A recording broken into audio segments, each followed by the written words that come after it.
My name is Clara Evans. For years, I was a math teacher in a small town 34, quiet, careful, and if I'm honest, a little lonely. Every morning, I walked the same road to school. I taught numbers, formulas, and rules, and my life felt exactly like that, predictable, safe, unchanging, until the day he walked into my classroom. His name was Ethan Miller. He was 20, tall, with warm brown eyes and a gentle smile. From the very first lesson, he listened in a different way, not just with his ears, but with real attention. And I don't know why, but suddenly, I found myself waiting for his questions. At first, everything was normal, just a teacher and a student. But feelings don't follow rules. They never do. One rainy afternoon, I slipped as I walked outside. Before I hit the ground, someone caught me. It was Ethan. Our eyes met close enough for me to feel his breath, close enough to hear his heartbeat. And he whispered, "You deserve to be happy, Clara." That sentence broke something open inside me. I tried to forget it, but that night, I couldn't. His smile stayed with me all the way home, and for the first time in years, I felt alive and terrified. The next weeks were a storm of emotions. Ethan stayed after class to ask for help.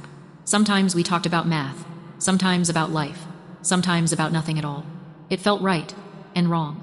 At the same time, then everything changed because of one photo.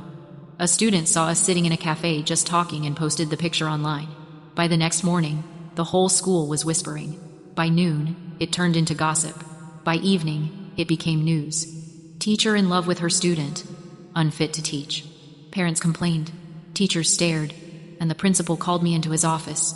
"Clara," he said, "you've broken the code. You need to resign." I remember sitting there, frozen, like I had disappeared. I went home, packed my things, and tried to erase myself from the world. That night, Ethan came to my door. His voice was shaking. "We can leave together," he said. "We can start somewhere new." I wanted to say yes, more than anything, but I couldn't destroy his future to protect my heart. So I whispered, "No, Ethan, you still have a life to build." And I closed the door. A year passed. I moved to a small coastal town. I taught online, stayed quiet, tried to heal, but sometimes, when the sea wind touched my window, I thought of him. I wondered if he hated me, or if he had simply forgotten. Then one evening, the phone rang. It was his mother. Her voice was trembling. "Clara, Ethan has been in an accident." My world stopped. I didn't even let her finish. I grabbed my coat and took the first train. The hospital smelled like antiseptic and fear.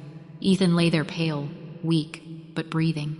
When his eyes opened and saw me, he smiled softly. "I didn't think you'd come," he whispered. "Of course I came," I said. He reached for my hand. "Clara, when I thought I might die, I realized something. Life is too short to live by other people's rules. I don't care what they think. I only care about what's real." In that quiet, white hospital room, everything I had run from came back to me. I cried. He held my hand, and we both knew life had given us a second chance. Months passed. Ethan slowly recovered. We moved to a small city and rented a tiny apartment. He worked at a bookstore. I tutored online. We didn't have much, but every day felt new. Mornings began with coffee. Nights ended with sunsets.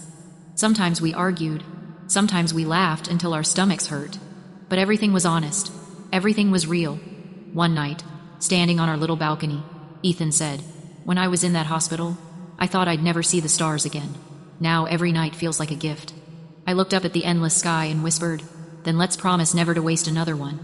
A year later, we returned to the ocean, the same place where I once stood alone and broken. Ethan reached into his pocket and pulled out a small silver ring. His hands were shaking. "I don't have much," he said, "but I have courage, and I have you. That's enough." Tears filled my eyes. "Yes, Ethan Miller," I said, "not because it's easy, but because it's real." We married quietly. No guests, no photos, just two people who finally stopped hiding. People still whisper sometimes, but whispers fade. I even wrote a small book, When We Found Courage, a book about choosing love over fear, about living before life runs out of time. I lost my job, my reputation, my peace, but I found something greater. I found courage. I found love. And I found myself, because sometimes love isn't about being right. It's about being brave.